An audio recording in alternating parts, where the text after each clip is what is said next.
so hello र आज चाहिँ म तल ससुराल जाँदैछु होइन र बिहानै मैले म पनि जान्छु जोरथाङ भनेर अनि गेस वाट हुम आई मेड भन्दाखेरि चाहिँ नि आई मेड माई प्रियन्सीलाई मैले भेटेँ बुझ्कुमाको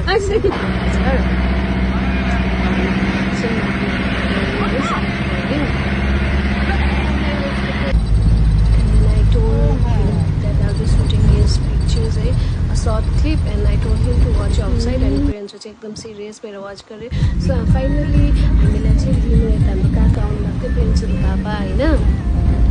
सिङ्ला चाहिँ यस्तो डेन्जर गरम भएको थियो कि यतिको त बिजनबारीमा थिएन नि अभिषेक दादाले पनि दसैँको घाम त भन्नुहुँदै थियो हो कस्तो गरम थियो गाइस अनि आफ्टर रिचिङ होम चाहिँ एज युजल मैले गर्नुपर्ने काम मैले पकाएर दिनुपर्ने काम है अनि मैले चाहिँ अब फ्रिजमा मैले सिमराई देखेँ अनि सिमराई देखेर चाहिँ मैले केलाउनु बसेँ है र मैले यसरी धोएँ र मेन कुरा चाहिँ हाम्रो घरमा चाहिँ मासु सँगसँगै लसुन पनि बारेको छ र मैले चाहिँ एकदम सिम्पल वेमा चाहिँ आज खाना पकाएँ मैले बाहिर हेर्दै थिएँ भ्यूहरू आमा कस्तो डेन्जर घाम चाहिँ लागेको थियो बाहिर त हेरि नसक्नु भएको थियो है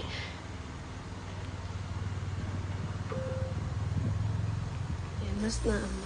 त्यसपछि मैले थोरै 5 फोरनमा डढाएर चाहिँ मैले यता प्याज डल्ले खोर्सानी सुक्खा डल्ले खोर्सानी हल्दी हालेर चाहिँ सागलाई हालेर भुटेँ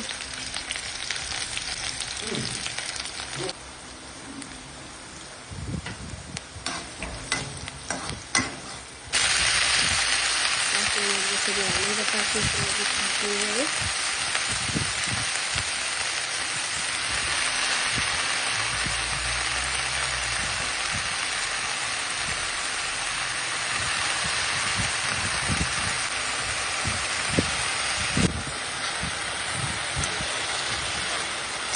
अनि साग हालिसकेर चाहिँ मैले त्यसको पानी चाहिँ आफू निस्कोस् भनेर त्यत्तिकै छोडिदिएको थिएँ है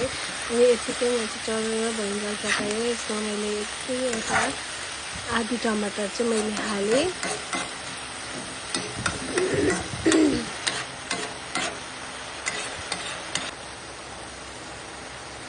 मैले यो सागलाई चाहिँ एकदमै नछोपी पकाएको थिएँ है यता र मेरो आलु चाहिँ पाकेर चाहिँ मैले चाहिँ एकदमै उयो गरिदिएको थिएँ है पनि खेलेको थिएँ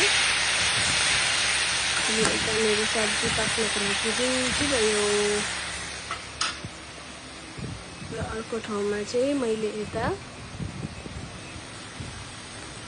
मलाई चाहिँ एकदमै अब भिडियो गर्दा चाहिँ एकदमै साह्रो पर्छ किनभने एक्लै हुन्छु नि त there is no one to capture my videos होइन अनि म चाहिँ भिडियो सुट गर्नुको लागि चाहिँ म चाहिँ एउटा ठाउँ हेर्छु एउटा सामान कहाँ चाहिँ मेरो फोन राख्न सक्छु भनेर हो अस्ति त धन्न मेरो फोन झरेर पनि केही भएन र मेरो फाइनली यता सब्जी चाहिँ पाक्यो सब्जी तर मिठो चाहिँ हेभी मिठो भएको थियो र आलुदमको लागि चाहिँ मैले के लिएँ भन्दाखेरि यसमा छ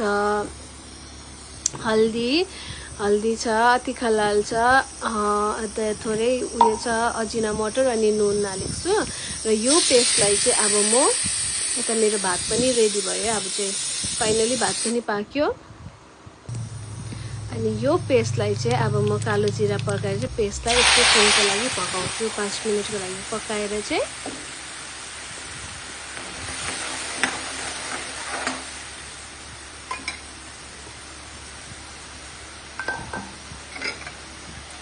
I'll be adding अब त्यो पानी हैन अनि I'll be adding those potatoes अब यो हेर्दा चाहिँ यस्तो देखे पनि फाइनल फिनिश चाहिँ कस्तो दामी भएको थियो यस्तो टेस्टी मिठो भएको थियो कि यो चाहिँ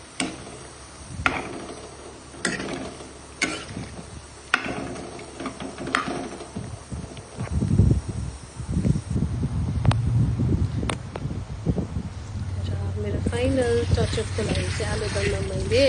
घरमै फलेको धनियाँ टिपेर चाहिँ मैले एड गरेँ यस्तो फेरि खानु मन थियो नि त मलाई र आलु चाहिँ एकदमै मिठो भएको थियो गाइस